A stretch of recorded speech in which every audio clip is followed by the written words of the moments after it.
Welcome to social Tamil channel. இன்றைக்கி ஒரு புதுமையான ஒரு செய்தி. எல்லார் வீட்லையும் இன்றைக்கி கேஸ் சிலிண்டர் இருக்குது. அந்த ஸ்டவ்வை ஆன் பண்ணுறதுக்கு இந்த மாதிரி ஒரு கேஸ் லைட்டரை யூஸ் பண்ணிகிட்ருப்பாங்க. It's a very good technology. இதுக்குள்ளே என்ன இருக்குன்னா ஒரு பீஸ் ஆஃப் கிறிஸ்டல் என்ற அமைப்பு இருக்குது. இந்த ப்ரெஸ் பண்ணும்போது சவுண்டு அதிகமாக வரும்.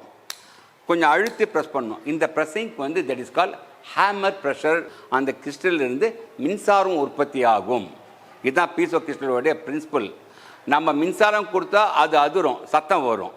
நம்ம அதிர்வே கொடுத்தா மின்சாரம் வரும். ஸோ இன்றைக்கி நான் வந்து லைட்டரை மட்டும் எக்ஸ்பிளைன் பண்ணுறேன். இந்த லைட்டருடைய டிப்பில் பார்த்தீங்கன்னா ஒரு சின்ன பட்டன் மாதிரி நடுவில் இருக்கும். அதை சுற்றி ரவுண்டாகவோ ஸ்கொயராகவோ அவுட்டர் ஃப்ரேம் இருக்கும். இந்த லைட்டரை நீங்கள் ப்ரெஸ் பண்ணும்போது இங்கே ஸ்பார்க் வரும். உங்களுக்கு நல்லாவே ஸ்பார்க் வரும். சில பேர் இங்கே ஈரக்கையில் தொட்டால் அதில் கூட விறுவிறுன்னு அந்த ஷாக்குன்ற ஃபீல் ஒன்று உணர்வாங்க. இந்த லைட்டரில் வரக்கூடிய ஸ்பார்க் எவ்வளோ மின்னழுத்தம் வரும் என்றால் குறைஞ்சபட்சம் 1000 வோல்ட்லேருந்து 2000 வோல்ட் ஜென்ரேட் பண்ணும். பட் அதோட கரண்ட் ஈஸியாக மைக்ரோ ஆம்பியராக இருக்கும். அந்த மின்னழுத்தமானது அந்த சென்டர் பாயிண்டில் வந்த உடனே அந்த வோல்டேஜ் டிஸ்சார்ஜ் ஆக பார்க்கும். டிஸ்சார்ஜ் ஆக பார்க்கறதுக்கு வழி கிடையாது. ஆனால் அது சுற்றி இருக்கக்கூடிய கிரவுண்ட் பாடியான அந்த மெட்டல் ஃப்ரேம் இருக்குது. அந்த மெட்டல் ஃப்ளேமில் ஒரு ஸ்பார்க், ஒரு மின்னல் மாதிரி இருக்கும். மின்னலும் ஆல்மோஸ்ட் சேம் பிரின்சிபல் தான் வச்சுருப்பாங்க. அந்த மின்னல் மாதிரி அதில் ஆர்க் வந்தோடனே அந்த சிலிண்டர் கேஸ் இருக்கு இல்லையா, எல்பிஜி கேஸ், அந்த லிக்விட் பெட்ரோலியம் கேஸ், அந்த பெட்ரோலியம் கேஸுகளை வரும்போதே அது ஆக்சிஜனோடு ஏற்பட்டு தான் வரும். அப்போ ஆக்சிஜனோட அந்த கேஸ் வரும்போது இந்த ஸ்பார்க் பட்டோடனே அந்த பர்னரில் ஃப்ளேம், அழகான ஒரு ஃப்ளேம் வந்துடுது. சில நாளில் என்ன ஆகும்னா நீங்கள் என்ன தான் ப்ரெஸ் பண்ணாலும் ஒரு 10 தடவை ப்ரெஸ் பண்ணிங்கன்னா ஒரு தடவை அந்த ஆர்க்கு வரும். ரொம்ப நேரம் ப்ரெஸ் பண்ணணும். ஆனால் இதில் பெரும்பாலும் நம்ம பெண் மக்களோ இல்லை சமையலில் வேலை செய்யக்கூடியவங்களோ என்ன பண்ணுறாங்கன்னா இந்த லைட்டரை கொண்டு போய் இந்த பர்னருடைய எட்ஜில் வைக்கிறாங்க.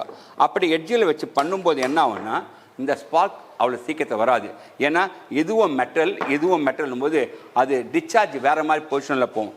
எப்பவுமே லைட்டரை பர்னரோட கொஞ்சம் தூரத்தில், தட் இஸ் ஏன்னா எப்படியும் உங்களுக்கு வந்து நீங்கள் கேஸ் நாபை திருப்பிட்டிங்கனாவே உள்ளேருந்து கேஸ் வெளியில் வரும்போது நீங்கள் ஜஸ்ட் ஒரு 1/2 சென்டிமீட்டர் வச்சு நீங்கள் ப்ரெஸ் பண்ணிங்கன்னாவே உங்களுக்கு ஃப்ளேம் வந்துடும். இதை வந்து நீங்கள் டச் பண்ணக்கூடாது. லைட்டரை நம்ம சமையல் கேஸ் அது பக்கத்துலேயே வச்சுடுவோம்.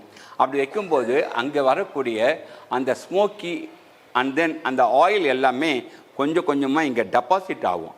இந்த எட்ஜில் டெபாசிட் ஆகிடுச்சுன்னா உங்களால் வந்து ஸ்பார்க் வராது. அப்போ ஃப்ரீக்வெண்ட்டாக எவ்ரி மந்த் நீங்கள் இந்த எட்ஜை க்ளீன் பண்ணிட்டீங்கன்னா ரொம்ப லாங் லைஃபுக்கு இது உங்களுக்கு ஒர்க் பண்ணிகிட்ருக்கோம். எப்படி க்ளீன் பண்ணோம்? வீட்டில் சேஃப்டி பின் இருக்கும், ஆர் ஏதாவது சின்ன ஒரு நைஃப் இருக்கும். உள்ளே விட்டு அப்படியே நீங்கள் சுரண்டி எடுத்திங்கன்னா இதுலேருந்து அந்த டெபாசிட்டான கருப்பான ஒரு பொருள் வெளியில் வரும். ஏன்னா கார்பனில் டெபாசிட் ஆகிருக்கும் அந்த ஆயிலெலாம். க்ளீன் பண்ணிவிட்டு ஒரு சின்ன ஒரு துணியில் துடைச்சி எடுத்துகிட்டு நீங்கள் பாருங்கள். அப்போ ஸ்பார்க் வந்து உங்களுக்கு இப்போ புதுசில் வாங்கின மாதிரி அது முழுமையாக தெரியும். ஸோ இந்த மாதிரி சின்ன சின்ன டிப்ஸ்லாம் எங்கள் சோஷியல் தமிழில் உங்களுக்கு அப்பப்போ கொடுத்துட்ருக்கோம். பார்த்துட்டு சப்ஸ்கிரைப் பண்ணுங்கள், லைக் பண்ணுங்கள். ஏதாவது இல்லை டவுட் இருந்தால் கமெண்ட்டில் கொடுங்க. நாங்கள் இன்னும் மற்றபடி உங்களுக்கு தெளிவாக சொல்கிறோம். தேங்க்யூ.